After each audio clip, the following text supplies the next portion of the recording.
Bonjour mes frères et sœurs, j'espère que vous allez bien. On se retrouve pour une nouvelle vidéo en cette année 2025. Je vous avoue que je n'ai pas tourné de vidéo depuis mes derniers enregistrements, tout simplement parce que j'ai eu beaucoup de changements, j'ai déménagé, comme j'ai expliqué, je suis revenue à La Réunion, donc ça prend un petit peu de temps de se réajuster, de prendre en compte mes projets et surtout ne pas laisser tomber cette chaîne-là. J'ai vraiment envie de continuer à vous guider et essayer de vous donner les bonnes paroles en m'appuyant toujours sur la Bible et pas sur mes propres compréhensions, mais vraiment m'appuyer sur ce que la Bible dit et puis vous parler avec l'Esprit Saint et que je puisse vous donner mon témoignage. Et donc aujourd'hui, j'aimerais vous parler du fait que nul n'est prophète dans son pays et que forcément, lorsqu'on dit les choses sur Internet, ça ne plaît pas à tout le monde. Malheureusement, comme j'ai pu déjà le dire, je partage mon témoignage et donc mon expérience. Certaines personnes sont incluses dans ces témoignages-là et forcément, quand on n'est pas dans le bon rôle, ça déplaît. Donc en fait, récemment, je me suis retrouvée dans une situation où on m'a menacée de porter plainte pour une de mes vidéos. Cependant, j'ai décidé de ne pas retirer cette vidéo parce que je pense que le message que je voulais transmettre était assez important. Certaines personnes ont répondu à cette vidéo, m'ont dit que ça les a aidés et surtout qui se reconnaissaient également à travers mon témoignage. Donc je me suis dit que si je laissais le malin m'emporter là-dedans, je pense que ça serait lui donner l'accord de retirer d'autres vidéos plus tard.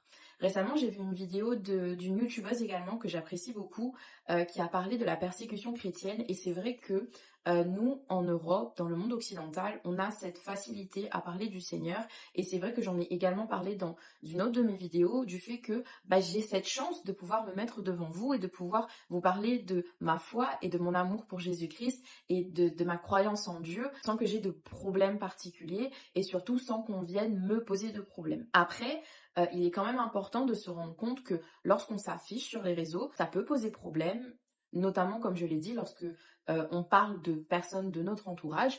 Donc je veillerai à toujours parler de la bienveillance dans la vérité et surtout me baser sur les écritures pour que vous puissiez ne pas être trompé parce que c'est pas du tout mon intention et surtout voilà, vous donner un discours qui vraiment vient de mon cœur et qui est guidé par l'Esprit Saint pour que les mots du Seigneur puissent vous atteindre. Aujourd'hui, je me suis dit que j'allais vous partager quelques versets bibliques sur la persécution. On va commencer par 2 Timothée 3, 12 qui nous dit « Du reste, tous ceux qui veulent vivre avec piété en Jésus-Christ seront persécutés. » En Matthieu 5, 10, « Heureux ceux qui sont persécutés pour la justice, car le royaume des cieux leur appartient. » En ce qui me concerne, j'ai toujours eu un problème avec l'injustice. Je déteste lorsque il y a quelque chose qui se passe ou quelqu'un qui est accusé injustement et je vais toujours prendre la parole pour ces personnes-là.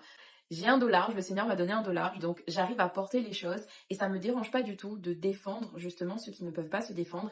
Et ça m'a notamment porté défaut lorsque j'étais en études supérieures parce que parler pour la minorité et ça plaît pas à tout le monde. Donc voilà, je pense que lorsqu'on fait les choses bien, il y aura toujours des gens qui vont se mettre en travers de votre chemin.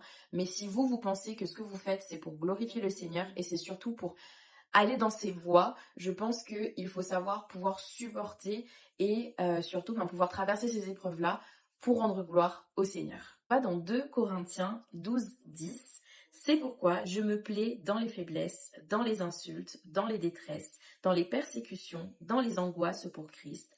Car quand je suis faible, c'est alors que je suis fort. Quand je suis faible, c'est alors que je suis fort, c'est parce qu'on doit toujours se retourner vers le Seigneur. Récemment, je parlais avec ma mamie et je lui disais, mais mamie, tu sais, il y a énormément de choses que je ne t'ai pas dit parce que je pense qu'à l'époque, déjà, j'étais très jeune et j'arrivais pas forcément à parler. Et aujourd'hui, je pense que ça peut servir de témoignage et ça peut servir de discours motivant, mais c'est vrai que ce sont pas des choses faciles. Et tout simplement, pour résumer ça, on va dire que quand j'étais adolescente, donc j'étais dans des périodes d'anxiété très fortes, voire de dépression. Sauf que mon seul secours, c'était le Seigneur. Et jusqu'à aujourd'hui, j'ai beaucoup du mal à me confier à mon entourage parce que je suis aussi la personne qui porte beaucoup et qui a décidé de porter, mais simplement parce que je sais que le Seigneur m'a donné une force et d'aider les autres. Donc j'ai envie de garder cette force-là. Finalement, je lui dis, mais mamie, tu sais, généralement, si je m'en sors, c'est parce que le Seigneur, il est avec moi. Parce que quand je suis faible, c'est vers lui que je me tourne. Et s'il n'était pas là, je ne serais plus là. Donc c'est vraiment puiser sa force dans le Seigneur quand ça ne va pas et réaliser que quand on est faible, on est fort grâce à lui et qu'on tient grâce à lui. Ensuite, on va dans Jean 15, 18 qui nous dit « Si le monde vous déteste, sachez qu'il m'a détesté avant vous. » Là, je retiens mes larmes parce que c'est vrai que depuis que j'ai commencé à créer une relation beaucoup plus proche par Jésus vers Dieu, et ben c'est vrai que j'ai du mal à retenir mes larmes lorsque je me rends compte à quel point Jésus il a souffert pour nous. Me dire là que moi, rien que parce que j'essaye de faire le bien, j'ai toujours cherché cette justice-là et ça m'a beaucoup porté à défaut dans le monde. Je dis que ce que je vis comparé à ce que Jésus a vécu, c'est rien. Et vraiment, j'ai envie de continuer à rendre témoignage, que ce soit par ma vie, par sa parole dans la Bible, et me dire que, ben, en fait, si lui, il a pu donner sa vie pour nous sauver, nous, on doit donner notre vie pour le glorifier et pouvoir toujours, ben, en fait, simplement sauver les autres. Un humoriste qui aurait dit, est-ce que tu te rends compte à quel point je devrais te détester si je ne, si je ne te partageais pas la parole et surtout si je ne te partageais pas le fait que le seul moyen d'être sauvé, c'est Jésus. Donc en fait, je pense que là, ça va vraiment au fond de nous, d'aller chercher au plus profond de nous et de dire aime ton prochain comme toi-même et surtout euh, aime ton prochain comme Jésus a pu nous aimer nous et nous aime toujours aujourd'hui et de se dire que finalement, quand moi j'entends aime ton prochain comme toi-même et aimez-vous les uns les autres, c'est surtout de se dire que moi j'ai envie d'être sauvée. J'espère que je serai sauvée, mais c'est un travail quotidien de me rapprocher de Dieu et de faire sa volonté. Mais quel genre de personne je serais si je ne souhaiterais pas que vous aussi vous soyez sauvés, ou même mon pire ennemi soit sauvé, parce que je déteste personne. Clairement, je n'ai pas de pire ennemi, je n'ai pas de rancune envers qui que ce soit. Par contre, je me rends compte que parfois c'est très difficile, très très difficile, notamment avec cette personne qui m'a menacée. Je me dis, mais Seigneur, apaise mon cœur et aide-moi parce que quand moi je pense à Judas, le malin il nous attaque dans nos pensées et dans notre cœur, il vient planter les mauvaises choses dans nos pensées et dans nos cœurs parce que c'est ce qu'il a fait avec Judas. Judas, il n'a pas voulu trahir Jésus, c'est le malin qui a planté le mauvais en lui pour qu'il trahisse Jésus. Et en fait, je me dis que si ces personnes sont mauvaises, il faut prier pour elles, il faut pouvoir les aider pour les libérer et que nous soyons représentants de Jésus et que nous puissions les aimer comme Jésus a aimé Judas. Donc c'est quelque chose que j'avais envie de partager parce que je trouve ça incroyable. Dans Romains 8, 35, qui nous séparera de l'amour de Christ? Serait-ce la détresse, l'angoisse, la persécution, la faim, le dénuement, le danger ou l'épée? Dans toutes ces petites citations, ça me rappelle également, donc comme je disais, ces épreuves dans l'angoisse, dans tout ce que je vivais. Et finalement, on se rend compte que quand on aime Jésus et qu'on sait qu'il est avec nous au quotidien, à chaque seconde, tout ça n'a plus d'importance. Je pense que je ferai une vidéo sur l'anxiété parce que c'est quelque chose qui a été très très très présent dans ma vie et qui continue à être présent, à la différence qu'aujourd'hui je confie tout à Jésus et je lui fais confiance, donc j'ai envie d'aller mieux et c'est vraiment délaisser en fait tout à l'amour de Jésus et de se dire que il m'a aimé, il m'a sauvé et donc moi ma mission c'est de le suivre et de lui faire confiance dans cet amour-là. Donc je pense que c'est très important qu'importe ce qu'on va vivre, de toujours penser à cet amour-là que Jésus il a eu pour nous et que nous souhaitons renvoyer à lui. Dans Matthieu 5, 11, heureux serez-vous lorsqu'on vous insultera, qu'on vous persécutera et qu'on dira faussement de vous toutes sortes de mal à cause de moi. Je reviens sur le fait que mes vidéos peuvent être également mal perçues par certaines personnes. Forcément, je ne suis pas une enseignante, je l'ai déjà dit. Ça serait mon rêve de pouvoir vous enseigner et de pouvoir citer des versets de la Bible comme ça. J'ai toujours mes notes, j'ai toujours mes petits cahiers, etc. Parce que moi-même, je suis dans l'apprentissage, que on m'a traité de plusieurs noms par le fait que je partage la parole et surtout qu'on remette en cause ce que je fais. Je me suis dit, que faire? Vraiment que faire, c'est pour ça que j'ai pris du temps avant de reposer ma caméra et de pouvoir vous parler parce que ça m'a fait douter de ma légitimité, ça m'a fait douter de mon envie de parler de Jésus parce que je me suis dit mais peut-être que finalement ce que je dis est faux et que peut-être ce que je dis porte à défaut les gens. Mais cette personne qui dans ses paroles a pu me faire du mal a finalement atteint l'amour que j'ai pour Jésus et surtout l'envie que j'ai de partager sa parole. Quand je me demande est-ce que ce que je dis est bon, est-ce que ce que je dis suit vraiment ce qu'il faut pour glorifier Jésus, je me retourne vers la parole de Matthieu 18, 15 à 35. Si ton frère te fait du mal, va le voir et fais-lui des reproches quand tu es seul avec lui. S'il t'écoute, tu as gagné ton frère. S'il ne t'écoute pas, retourne le voir avec une ou deux personnes.